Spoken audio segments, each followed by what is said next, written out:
Hey, Peter. Hi, everyone. Oh, okay. Peter was there. I guess I'll join in back in a second. Okay. Hi, everyone. My name's Emily, and I'll be co-moderating this panel with Giulia. And we have an awesome panel for you today on the value of generative AI and LLMs. And I think we've got a pretty global panel tonight.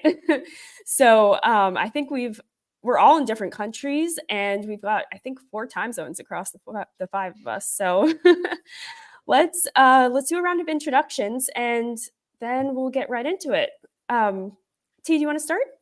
Sure. Hi, everyone. My name's T. I'm so excited to be here. So thanks for having me. I'm the head of AI services at We Localize. So I've been working in the language model space before they were large and before they were definitely cool for over 5 years now. I'm fortunate enough to work with some of the largest tech companies leading that space. And then on top of that, I'm just passionate about educating and bringing smart people together to talk about the impact of AI on humankind and the planet. So maybe over to you, James. Yeah, well, lovely to meet you guys again. And for those watching online, good to be with you. My name is James Poulter. I'm the CEO of Vixen Labs, based here in London. We're a conversational AI agency and platform partner with many of the folks that are on the line today. And yeah, glad to look forward to the year ahead, which I think is going to be probably one of the biggest years yet when it comes to AI and particularly to large language models. So I think from my perspective, I think they provide a load of value, but there's lots to be discussed about how we make sure we do that well. So yeah, looking forward to the conversation. Awesome. Hey. Peter, you want to? Yeah, hey, I'm Pete. I am the Senior Conversation Design Advocate at VoiceFlow. So basically, I go around helping a lot of the Fortune 500 kind of design better conversations and build bots, do a lot of stuff with retrieval augmented generation. And yeah, that's me. Awesome. Thank you so much for being here. So I guess just to get the conversation started, first question we have is, what do you think companies are getting wrong about generative AI and LLMs? And maybe we'll start with Peter. Sure. Look, I think probably I would say the thing that companies are getting wrong is maybe they see generative AI and LLMs as being like a silver bullet to all their business problems, rather than like it's really good at some stuff. Like if you're looking at a customer service use case, like it is amazing. But if you're looking at something like, I don't know, I can't think of something off the top of my head, but like I'm seeing a lot of business leaders kind of going, oh, AI, like, you know, I've seen Star Trek, like it'll do this stuff. So I think that there's this over kind of like estimation of what AI can do. But, you know, if you're looking at a customer service sort of angle, like it is super good and can do lots and lots of great stuff, like anything very language oriented. But yeah, it isn't the be all and end all yet. Yeah, so to riff off what you're saying there, Peter, I agree. It's definitely not a silver bullet. It's, I think for a lot of executives that I've been speaking to, you know, I've been touring with HP, NVIDIA, Intel, and a few others running CIO and CXO kind of roundtables. It's not the overlord, and it's not the, you know, the massive solution. It takes a lot of money to roll out, you know, an LLM solution, even at a customer support level. Like if, you know, one of the customers that shared, and I won't share who they are, they were like, oh, you know, we have 35,000 contact agents. We're across 100 different country locations, and LLMs are the future, and we want to save $2 billion a year, and we want to do this in less than 6 months. Let's go. Well, that undertaking, as a lot of us know, takes a lot of time, a lot of resources to get right, and quite often doesn't have the quality output at a human level. That said, we can get into it a bit later, talking about now Gemini and some of the other you know, models that are coming out that definitely do some tasks very well at a human level. But I think that's the common the common feedback is like executives now think it can do everything and they're not as informed as what they probably need to be. And poor tech teams have the pressure to roll these models out at scale, and maybe the human element and the risk of hallucinations and some of the things that could go wrong. So that's kind of what I'm seeing a lot in this space at the moment. And I think I would love to break that down a little bit further. James, I don't know if you have anything to add to that. Yeah, I agree. I think that there's a lot of movement in the market that we've seen, particularly in the past quarter, out of what I would call like the education phase and into that kind of more innovation adoption phase. It feels to me like this moment that we're in at the minute is highly similar to kind of what we saw as we exited 2018 into 2019 when it came to the voice technology space. You had a lot of people beginning to do like trials and like getting very excited, but we saw a lot of people coming to us at Vixen for conversational, kind of 101 sessions and learning and all of that kind of stuff. And Tia, I know you've been doing that stuff as you've been out kind of on the road meeting people. And I think that a lot of people are in that phase. But now I think as we go into 2024, we're increasingly seeing more people saying, okay, it's not about whether we're going to do this, it's about how, and wanting to really understand what that adoption is going to look like. That adoption might still be very in the innovate, test, try phase of things.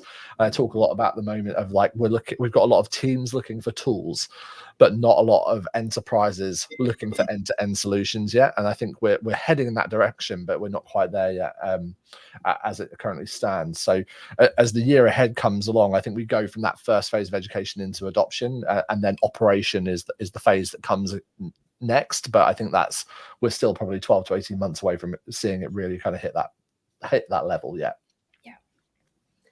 Yeah, sounds exciting, and definitely we can't wait for 2024 to see what happens there. One thing I was wondering also, with regards to something that you mentioned, T, as well, with news coming out regards to Gemini, but every day there's a new piece of news, right? Be it large language models, small language models, anything in between, generative AI. With so much stuff going on, I was wondering how you guys try to keep on top of it, and especially how do you determine if something, a new model that is coming out or a new use case that is coming out, is hype or value, or however you want to define those things. Maybe you can start from T, since you mentioned it first. Thanks. Well, I always tell people, don't let FOMO be like your key driver to implement anything. Slow and steady does somewhat win the race here. And what I mean by that is like the old meditation way. It's like when you slow down and breathe, you actually move faster, if that kind of makes sense.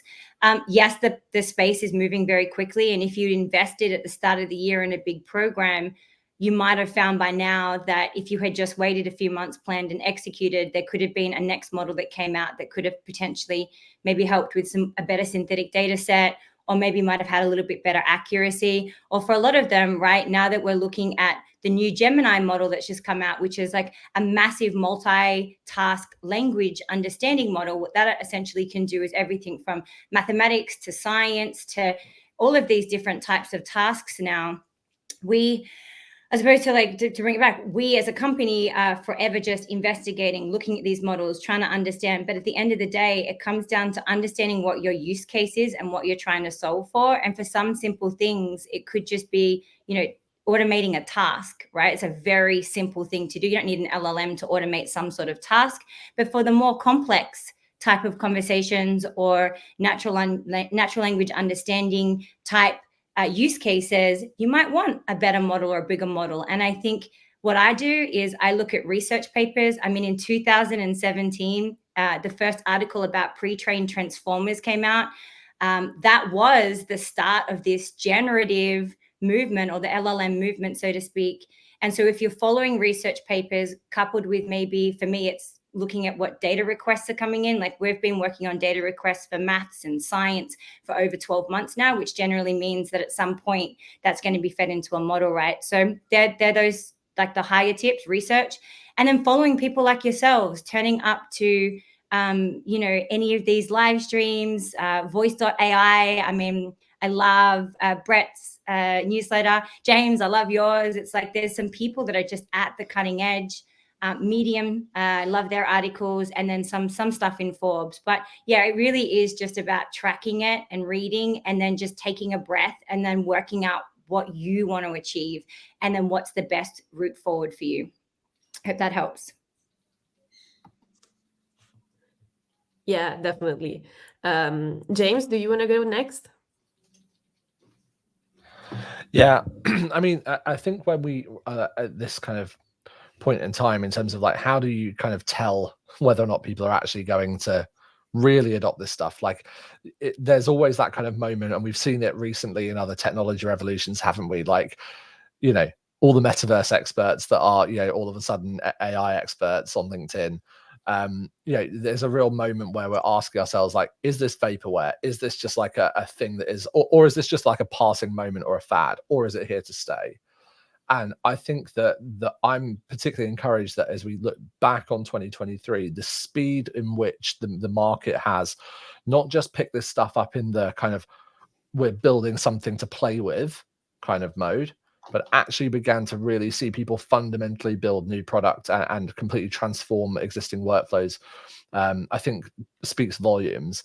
And you know, we've just this past week released the AI Consumer Index at Vixen Labs, which is our big annual study looking at, you know, 7,000 consumers around the world in 5 different parts of the world that we're representing here, in mainland Europe, in Australia, in the US, Mexico, Germany, and the UK.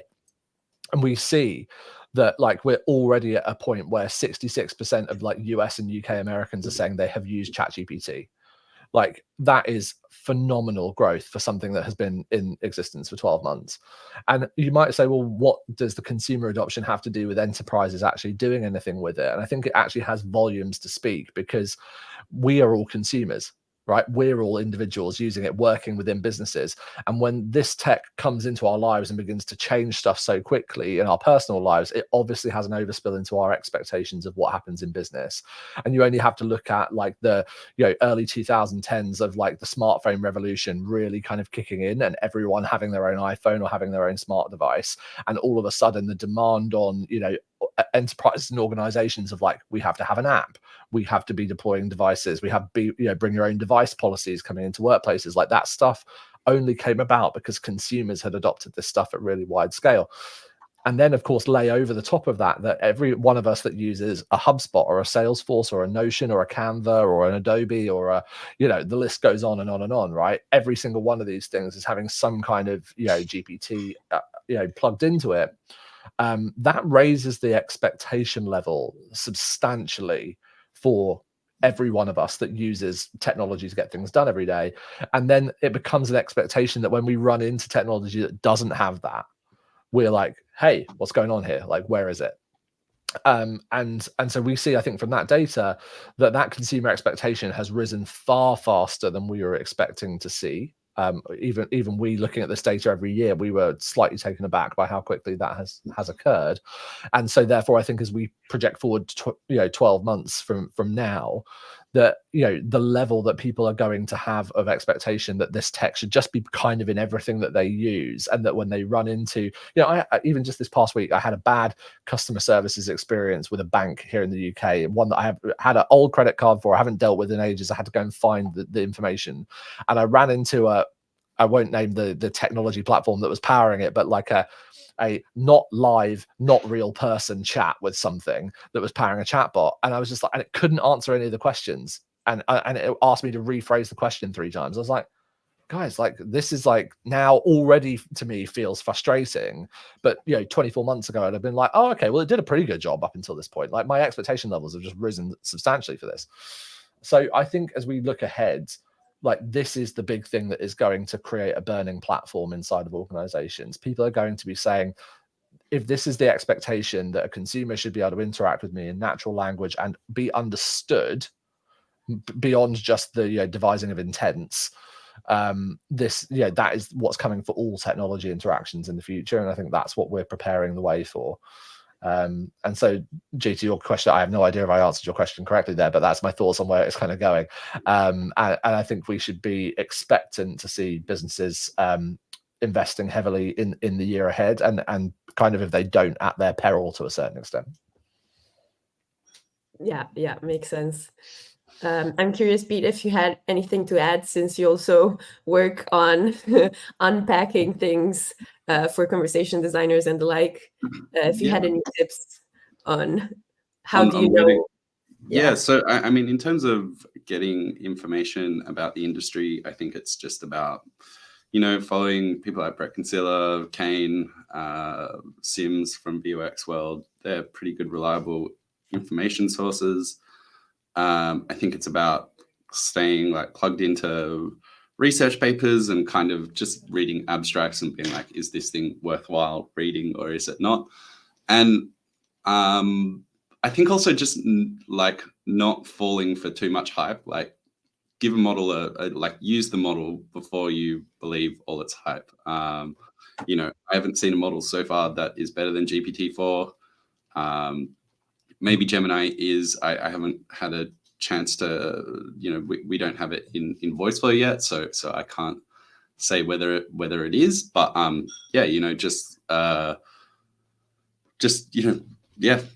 look at research papers, follow the kind of the main people, and you'll find stuff. I think also it probably helps as well. Like, maybe I listen to heaps of podcasts, so I like listen to more broadly, like things like big technology podcasts, or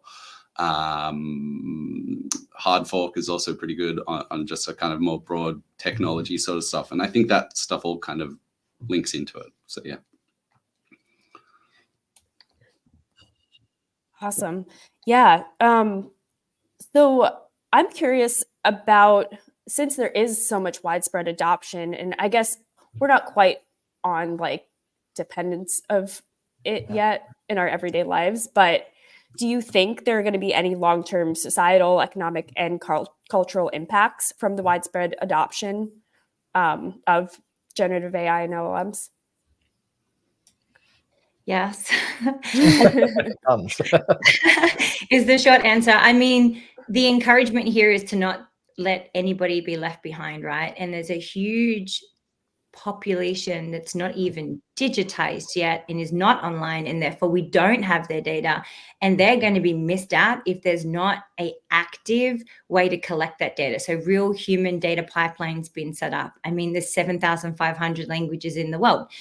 We're nowhere near being able to cover that representation, right? There are countries and people and populations that do not have access to internet, right? So where are they being represented, and how do they stay when this keeps moving at the pace we're moving? How do they even re-enter this digital world if we're not thinking about representing them? So I definitely think that's a real risk. I'm confident in the fact that conversations are happening.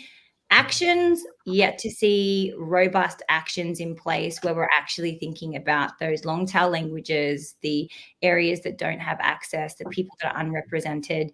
I haven't seen a bias metrics come out yet, or enforcements around, how are we ensuring that the data that's being used isn't biased in some way, shape, or form? But then to be able to do that, you have to define bias, and then who gets to define that bias?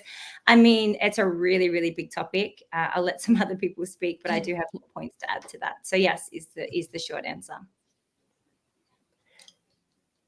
Yeah, I mean, yeah, I think obviously, if AI is as what it's kind of promised to be, then there's going to be massive societal shifts, and it's going to be.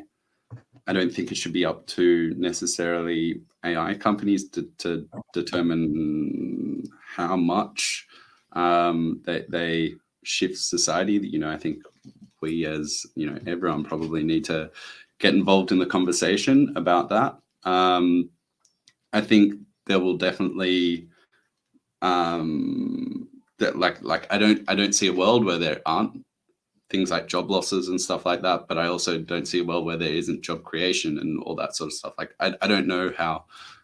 I guess it's like such a big question that I don't feel qualified enough to really answer it. But I mean, the Industrial Revolution like kind of got rid of blacksmiths and whatnot, and I guess like it got rid of blacksmiths over a lot longer period of time. So this is probably potentially a much shorter time. So there are, there's definitely some risks that could happen. Yeah, for sure. Yeah. JP? Yeah, I mean, I think with any of these kind of like future trend forecasting kind of questions, it's always tempting to kind of go to the existential threat kind of piece. But I think what we generally also see is that, like, all the way down the technology revolutions that we've experienced before, is that as much changes, there's heaps more that stays the same. I think we often miss that. It's like, I think one of the big questions also to ask is, like, as we try and prepare businesses for this and try and prepare ourselves for it, is what is the stuff that like fundamentally makes us human, and like what doesn't change? Because that stuff actually is the thing that is, if you hold on to that, like, then you'll be able to survive the tech changes that do come, if that makes sense. And so I think a few of the things that don't change is that, like, generally speaking, and we see this from the data that we published last week, as many people that say I'm really interested in where AI is going, and I think we're going to use more voice and chatbots in the future, also say that they find them very frustrating, and they would rather talk to a real person. And so I think there is a reality that we have to accept, that there'll be many people that also just feel that they fundamentally want to talk to real people. I think we've seen this also in, like, some of the pushback that has happened. Look just at what's been happening with the SAG-AFTRA strike, kind of in reaction to synthetic content and synthetic generation of people. I even saw a publication from Jeremiah this morning, Oywang, who was mentioning this, like, new AI TV station that's just been announced, which Channel 1, which some of you may have seen, which is going to be entirely AI generated, personalized news with synthetic people. I think that there is a novelty to that stuff, but I actually am not betting very hard on that enduring in the long term, because one of the big things that people, I think, really still hang on to, I think that all of the AI tech that we're going through now can bring the efficiency with, but people still also want that level of human connection. And I think we've seen this. We were all, many of us were together earlier this year at a number of, like, massive in-person events around this technology post-COVID, and you have to ask yourself, well, why are we bothering with that? Didn't we prove that we didn't need these things during the pandemic? And we've obviously learned that we haven't. So I think a lot of this stuff will remain the same. But to Peter's point, I use that blacksmith's analogy all the time. There are many more people, kind of MOTing cars these days than there are making horseshoes. And I think the jobs will change. Absolutely, jobs are going to change. But the bigger question, I think, for us, to really try and overcome is, at what tier are those jobs going to change? Particularly, if for most of us sitting in kind of like educated knowledge worker, kind of positions already up a certain pay scale in the career ladder, maybe we're going to be okay for a while. But I do worry, particularly for younger people coming into organizations, because we've had a lot of automation come into essentially the administration of these jobs. And that's typically the stuff that we give to junior people when they come into the workforce, because that's how they learn the ropes. And so unless they're going to have some kind of AI coach that helps them kind of get over that hump and into their first, or more importantly, their second jobs than their first, I think that's where we're going to see real disruption. And we have to work out what that economic model is going to look like for people coming into the workforce. But on the longer term, I think there's just going to be as many people that want human connection with one another as there are that want the efficiency of the AI. And I think, just to answer our overarching question here of, like, is this hype, are LLMs going to provide value? I think that we might also be just slightly in a bit of a kind of chatbot kind of microcosm world at the moment, where everyone assumes that the thing that's going to be the solution is just an army of chatbots. But actually, like, these LLMs, if you really want to answer the question of, like, where do they provide value, it's actually not in the provision of a chatbot. It's actually in the making of, like, sense from massive amounts of data. And a chatbot might be the interface, but it may not be. And so I think that's one of the big things that we're going to see emerge out of this first phase, is kind of the waning of people just thinking this is about building an army of kind of text-based cyborgs to talk to. How do we kind of combat that image of what the media is kind of portraying it to be?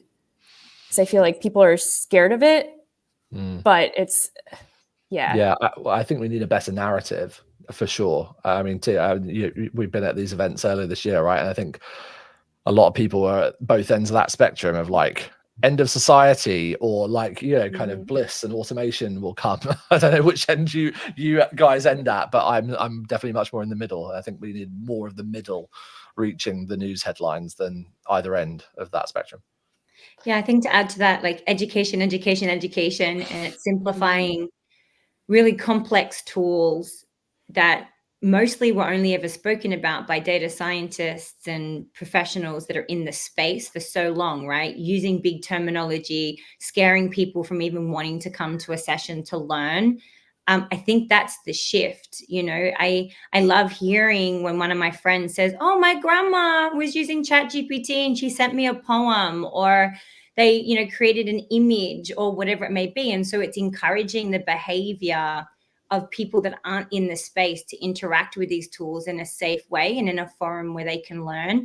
And I think it's bringing it back, James, to what you were saying on that, like that middle tier. So how do we encourage the middle tier to engage? And guess what? Prompt engineering in its own term, like prompt engineering sounds like I have to be an engineer to learn how to prompt, right? And so how do we simplify the terminology? What can we do as people in the space to encourage anybody from any walk of life to turn up and start playing with these tools, and also have a voice in how these tools are implemented? And I think that's a bigger question I would love to help solve. It's just taking overcomplicated things, simplifying them, keeping the complicated, deep dives for the more technical audiences that are leading. But I think it's also about creating content and helping people, educating people that might not come from a technical background, and encouraging them just to start to understand where it sits in their life.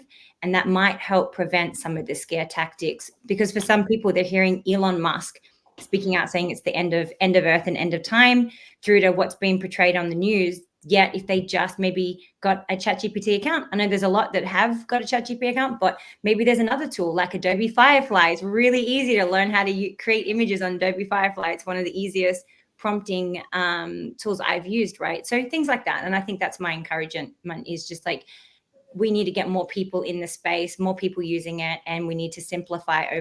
We need to oversimplify for those non-business minded or technical minded people, so they feel like they're not being left behind.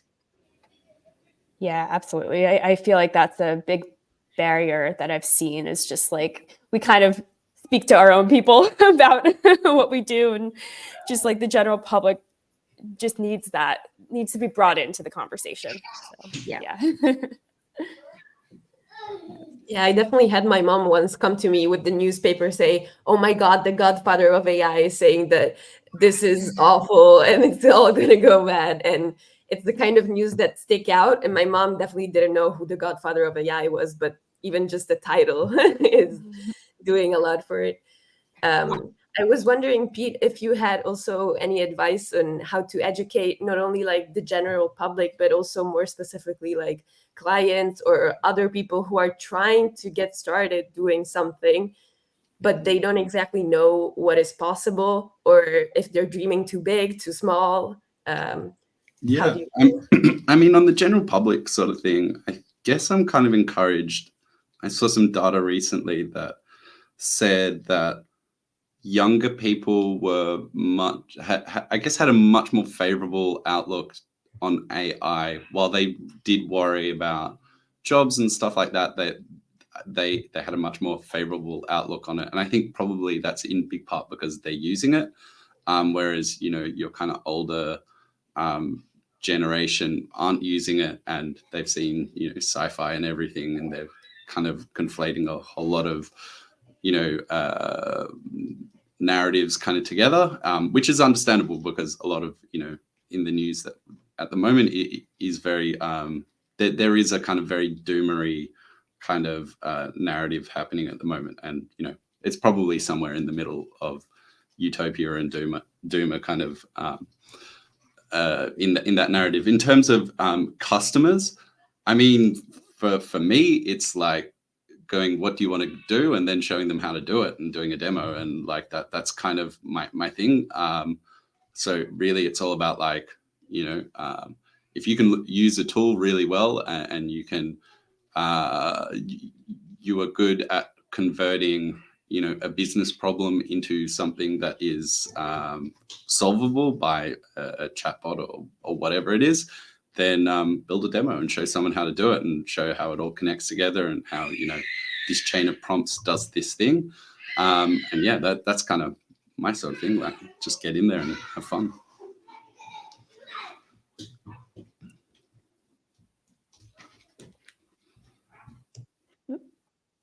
Whoopsies. Sorry. Whoopsies. There we go. That was good. We got like 400% more Emily for a second. That was cool. My bad. So cute.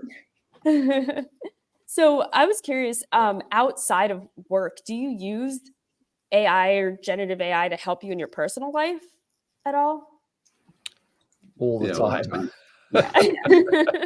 Yeah. So I'm dyslexic, and I cannot tell you how amazing it is to have a tool to be able to run non-client facing emails through. Obviously, we have our own at work, which has also boosted my productivity, but it just gives me confidence in a way that I probably would have spent 5 hours, no, not really 5 hours, but like word for word going through, making sure that I didn't miss something. And so for me, yeah, it's been a huge boost of my confidence.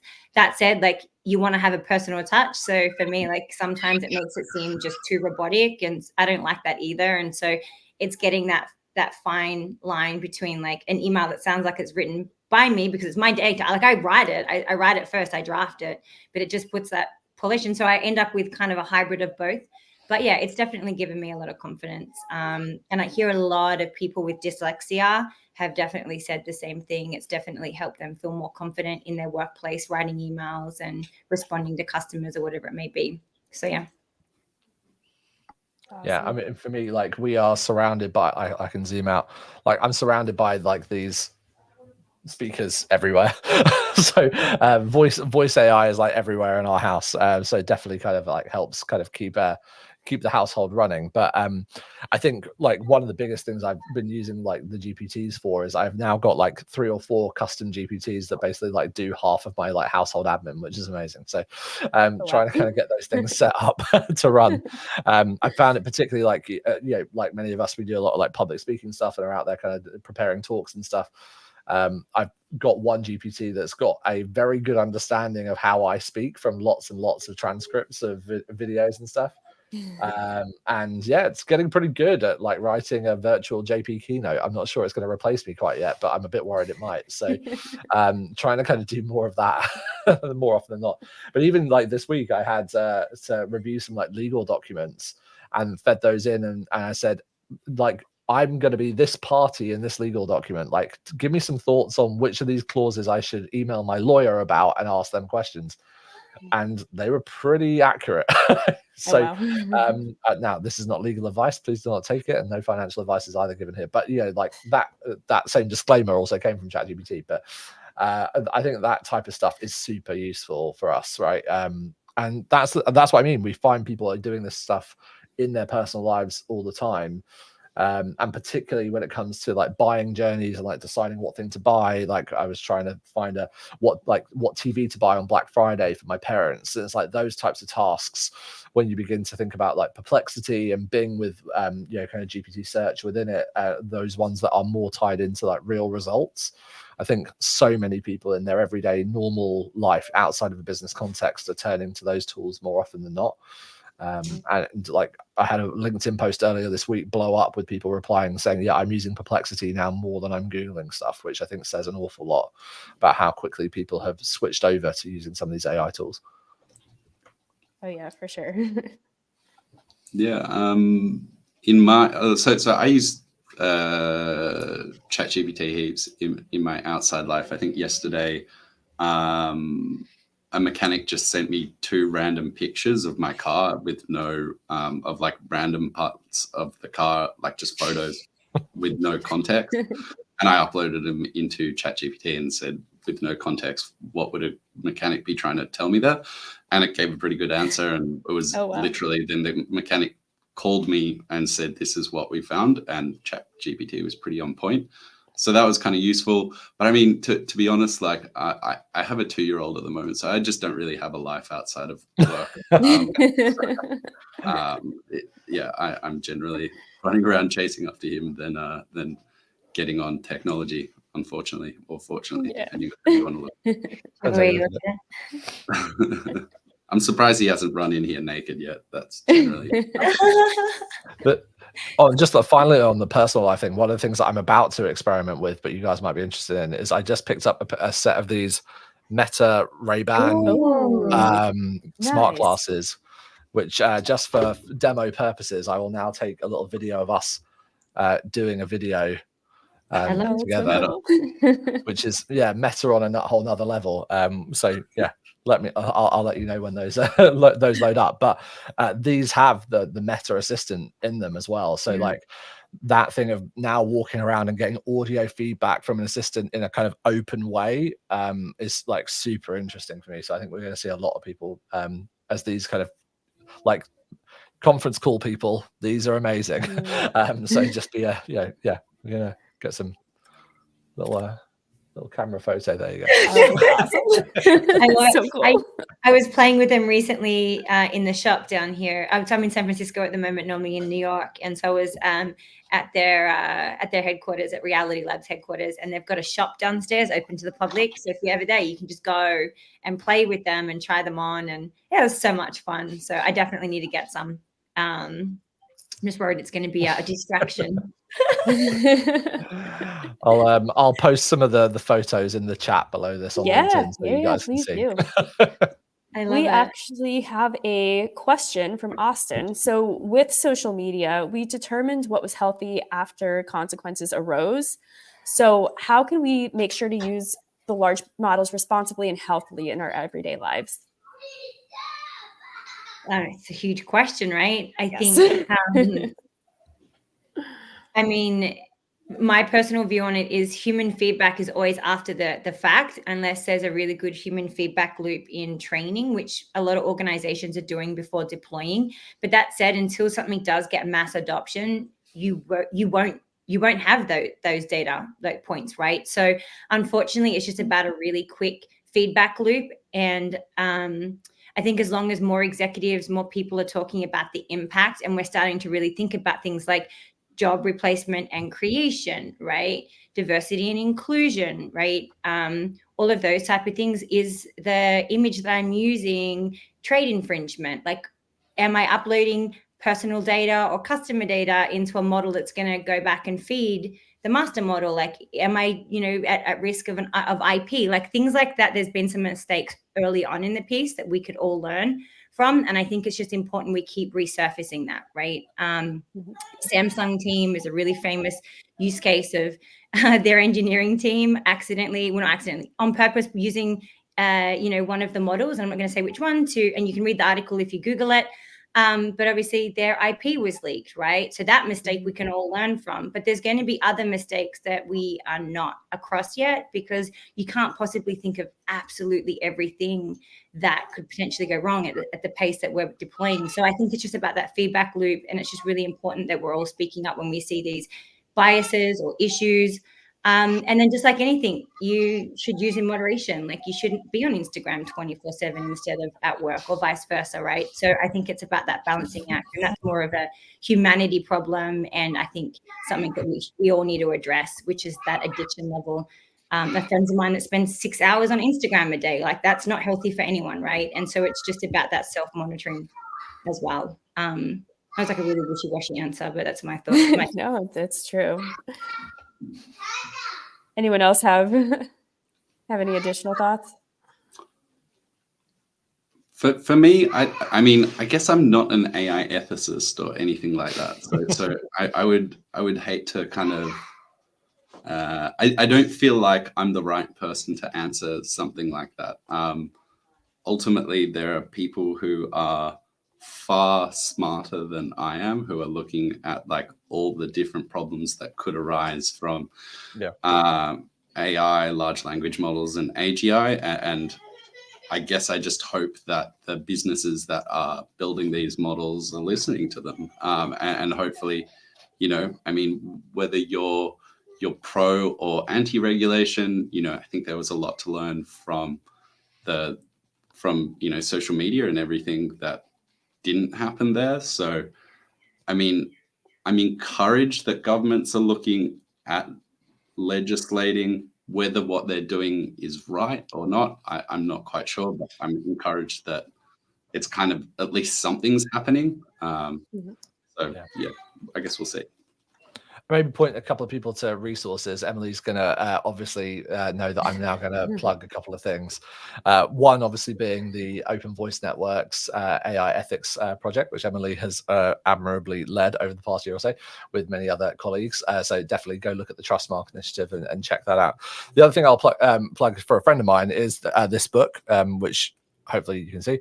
It's called Ethical Machines by a chap called Reed Blackman. This is published by Harvard Business Review. Fantastic book. And if you know Reed, he also has a great podcast and some really good YouTube content and LinkedIn content as well.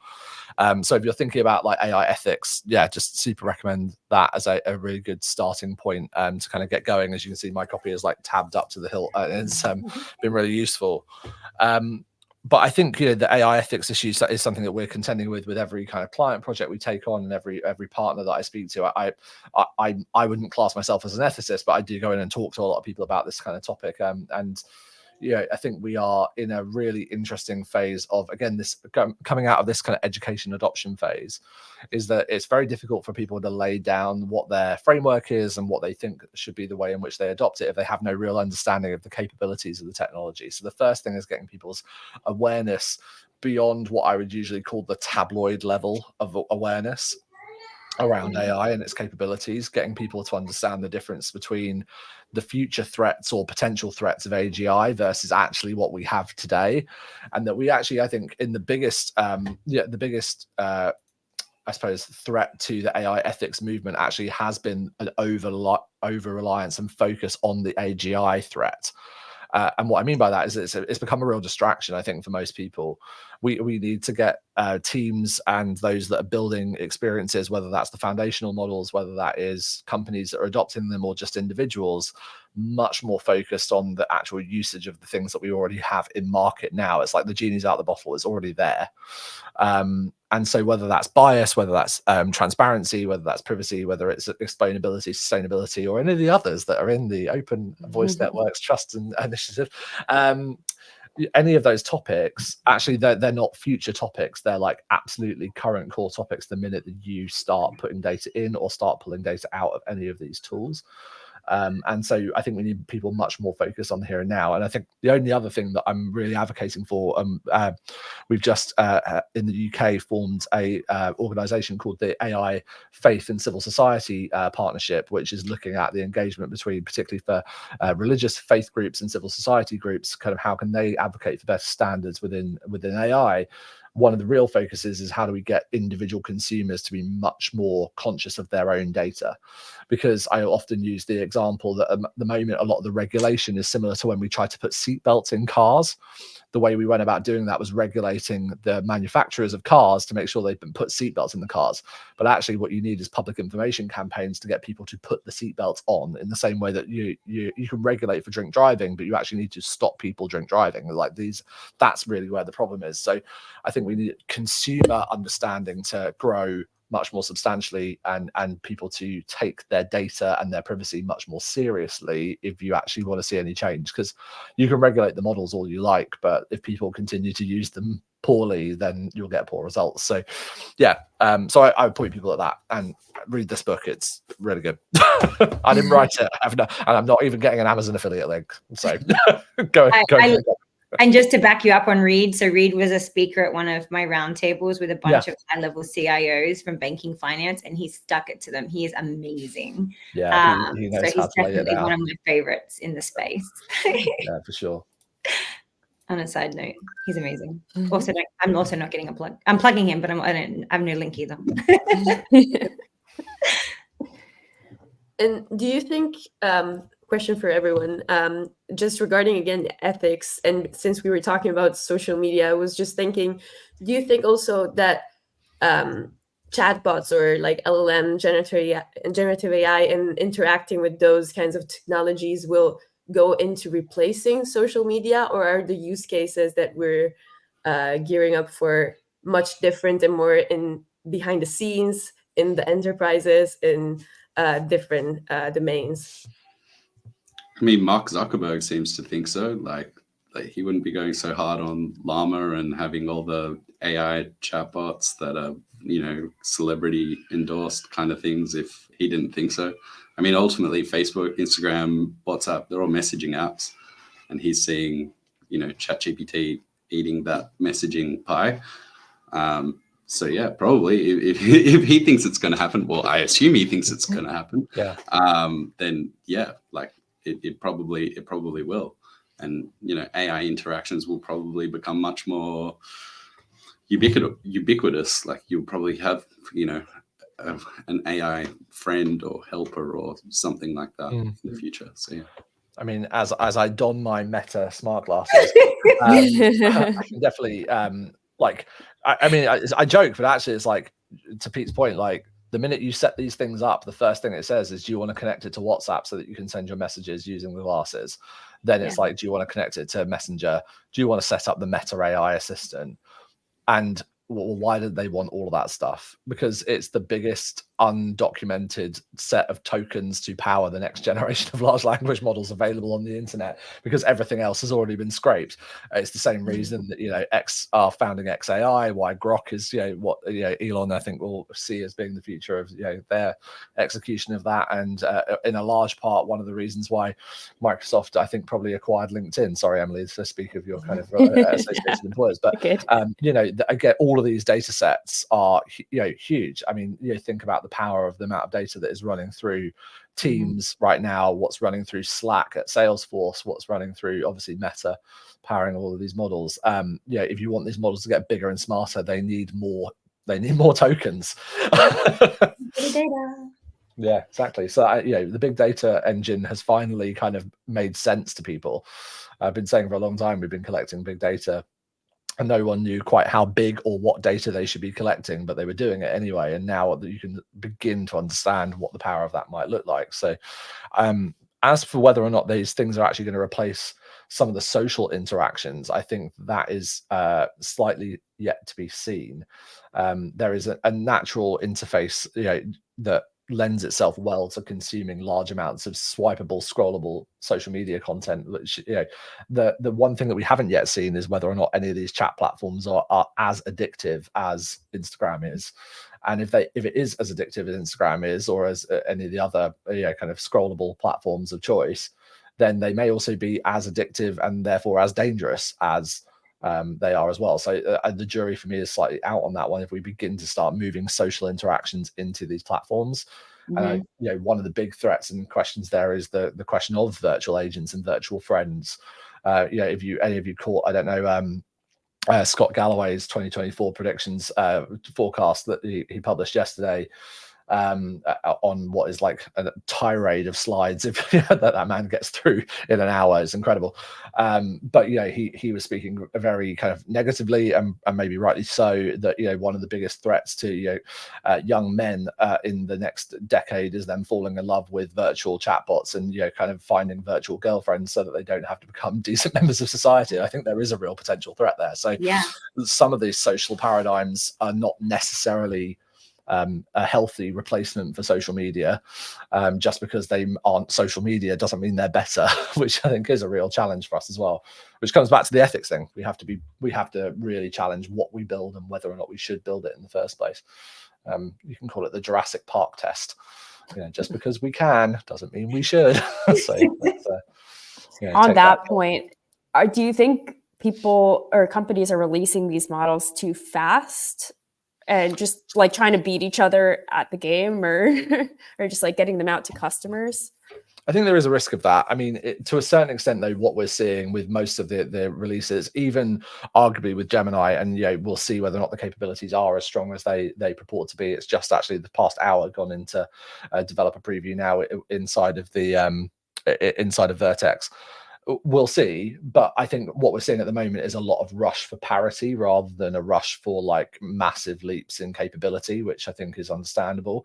You know, everyone has been somewhat on the back foot of, you know, reacting to OpenAI, and they are in a very strong position to do that because they were not the incumbent and they were not the one with the well-trodden brand that they had to worry about protecting when they launched GPT.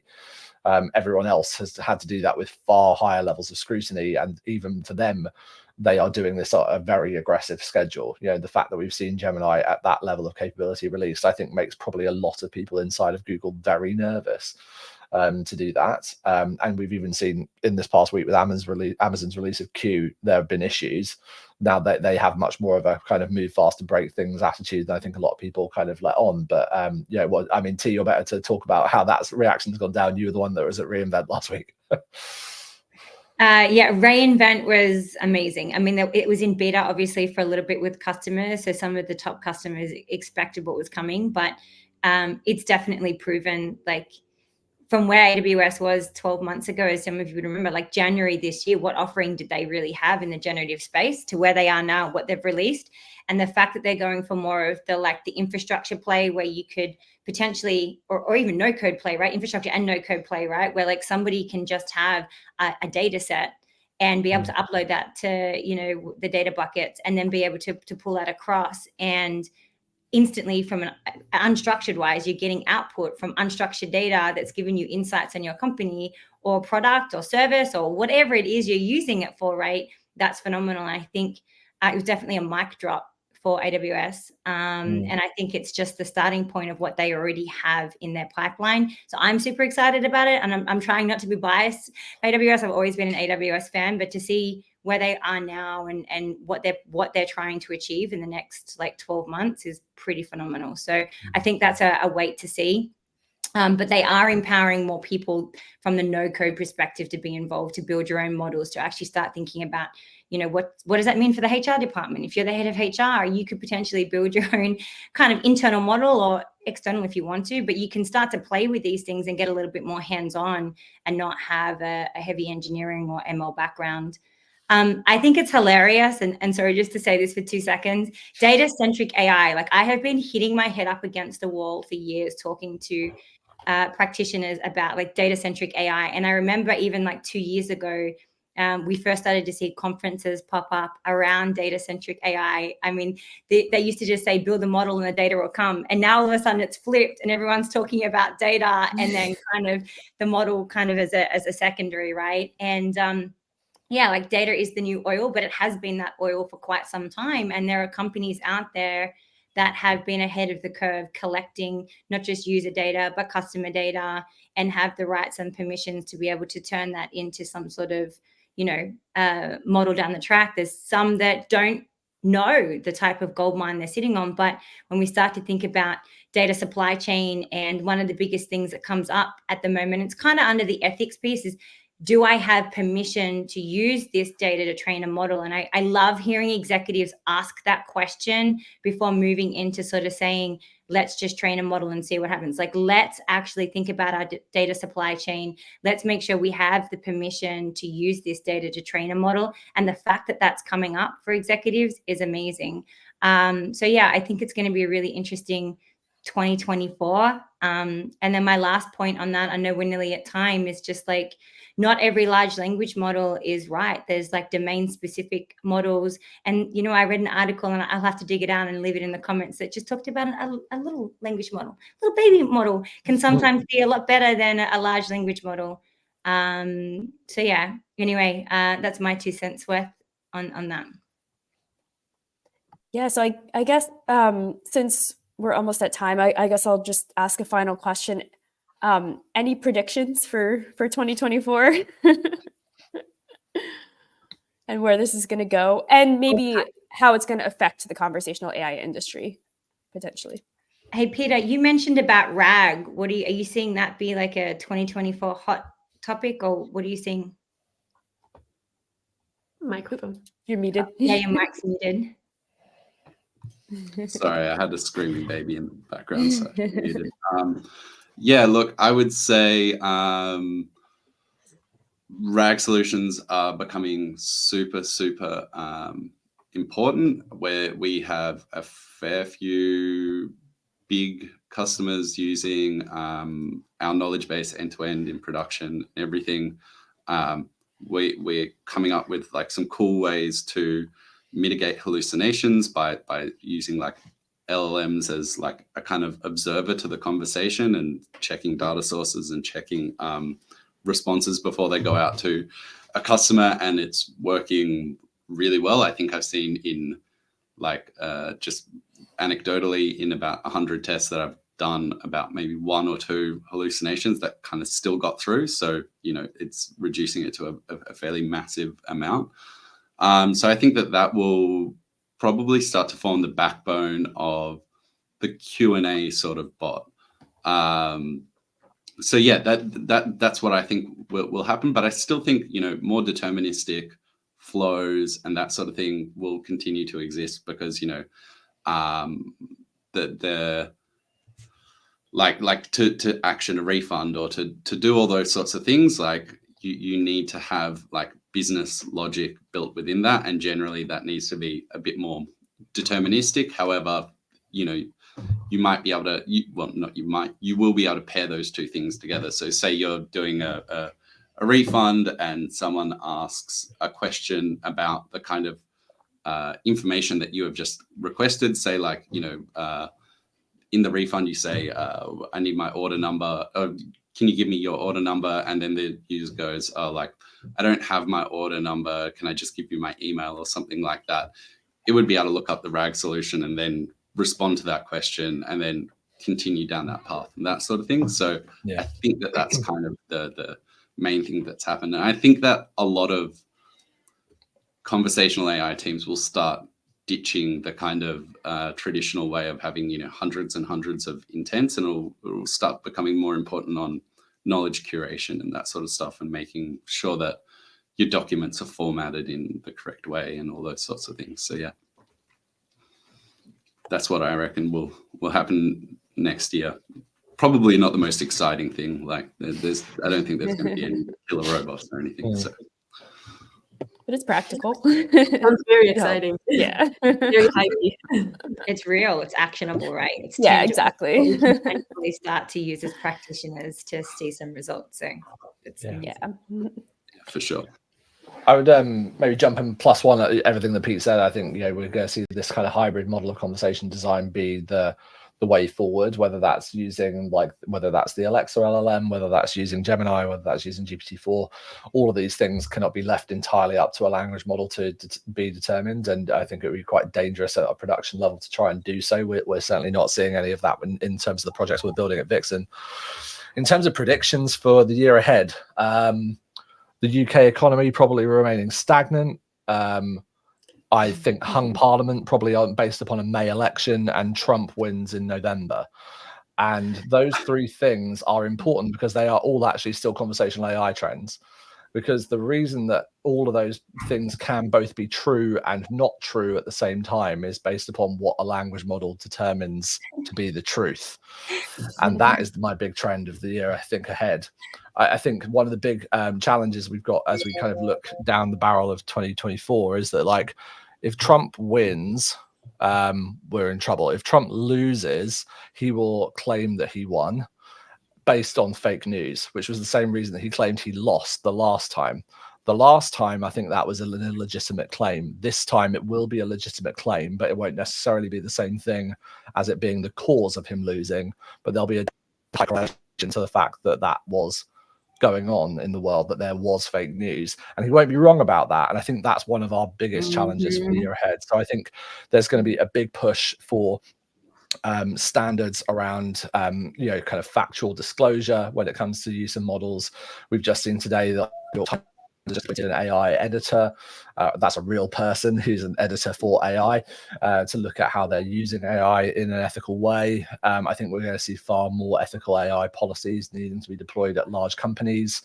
And I think we'll, by the end of next year, begin to start seeing the first kind of industrial tribunals by employees rising up saying that the data that was used by their employer was misused using AI to do things like HR scoring, to adjust bonuses, to determine employment contracts and hiring practices. Like, so there's a whole bunch of stuff. I think by the end of next year, we will have seen that will rise up, like these second and third order issues that we're not really that focused on at the moment, but are going to become pretty dominant. So yeah, I think mistrust in politics is going to be a challenge.